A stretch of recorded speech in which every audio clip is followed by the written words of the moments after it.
Hey, what's up guys? Today I'm going to be talking about newsstand comics versus direct edition comics.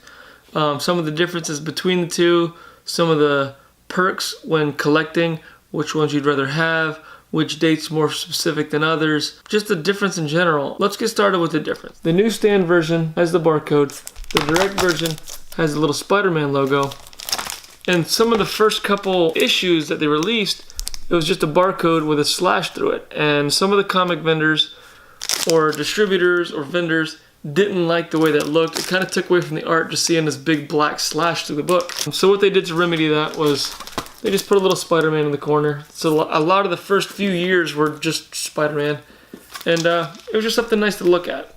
So in 1979, what happened is Marvel in specific started selling its direct edition comics to comic book shops in general. Before 1979, or more specifically before 1977, the only way to get comic books was newsstands, bookstores, stuff like that. And between 77 and 79, comic book shops were starting to pop up everywhere. To the benefit of newsstands, they were able to get comic books in bulk, sell off whatever books they wanted to sell. Whatever books didn't sell, they could ship back and get a credit back for next month. But the problem with that is the shipping cost alone would cut into the profit. They would have to take the books that didn't sell and ship back large chunks. And then on top of that, the manufacturing. They had to print twice as many books to accommodate what could possibly sell, and then what didn't sell was just trashed. Not knowing how many would sell and not wanting to underproduce the books, you wanted to have enough on hand, so they would order more than they needed. It was really killing the publishers like Marvel and Image. And in 1979 they came up with the idea to do the direct edition, to where they would sell the books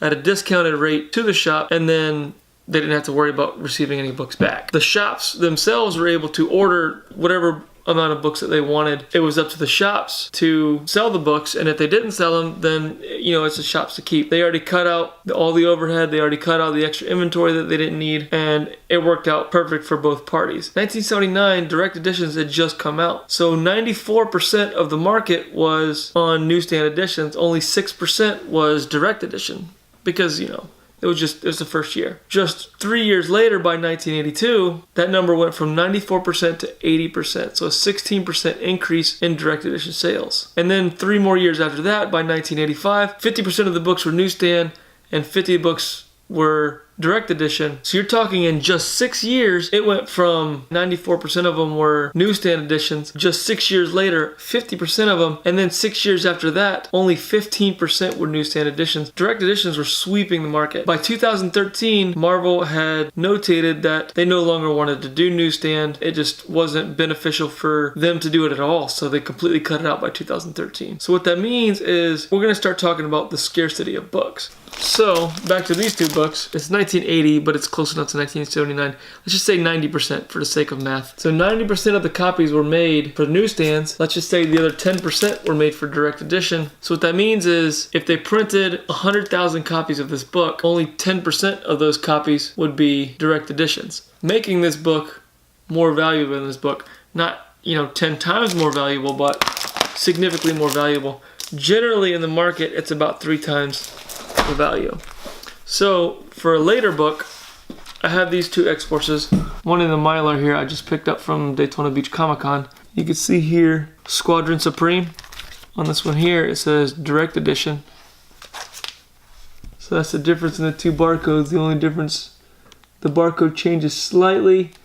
The price changes from on the direct edition to $2.99. So for the same book in the newsstand you'd be paying $3.99.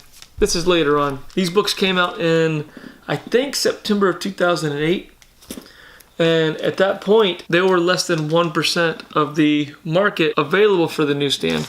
So that's the equivalent of a 1 in 100. So if they printed, say, 30,000 copies of this book, 300 copies of the newsstand edition would exist. So there was a turning point on when you wanted to get which one. If you're going to buy a book before 1985, you're going to want to get that direct edition logo. If you're going to buy a book after 1985, you're going to want the newsstand version. They've been talking about the newsstand versus regular for a while, and the price increases and whatnot. Like a Star Wars, a 35-cent Star Wars #1 versus a 30-cent Star Wars #1. Everybody wants a 35-cent price variant. CGC is just now starting to recognize the newsstand versions of some of these older books. Like if you went to submit this book, it would show up as $3.99 newsstand copy. Also with Spider-Man 606 and 607, those books, if you find those books were the $3.99 price variant or the newsstand versions, those books are worth 3 to 4 times more money. So where you'd be spending $50 for the direct edition, you'd be spending, $150, $200 for the newsstand edition just for the Scarcity. And that's how any comic book is. When it has a lower print run, or if it's, 1 in 100, 1 in 50, those books are generally worth more money. And to keep talking about newsstands,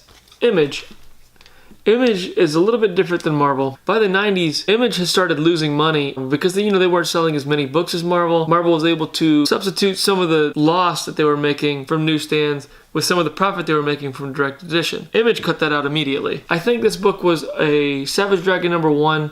To get the direct edition, I think it was a 30,000 print run book. What that means is, since there's 30,000 of the direct edition, if there's only 1% of the market for Image, then there's only 300 of these available. And to find one of these at high grade is nearly impossible because people that worked at bookstores and in newsstands didn't take as much care of the comic books as the actual comic book shops would, because they were marketing them as collectibles for the most part. And a lot of the times, the books would just sit on the little carousel racks. You spin them around, they'd be all flopped over and twisted and creases. So it's a lot harder than you would think to find an Image book from the 90s with a newsstand code. You could take also, for example, Spawn #1. To find a direct edition copy, you're looking at like maybe $10. I mean, you could probably find them in dollar bin still, actually, which is the case. I saw one in a dollar bin. I didn't buy it because it had a couple spine ticks on it. But to get a newsstand copy of Spawn #1, because they're about 1% were sold, they're going for about between $30 and $50. So that's all I have for direct edition versus newsprint.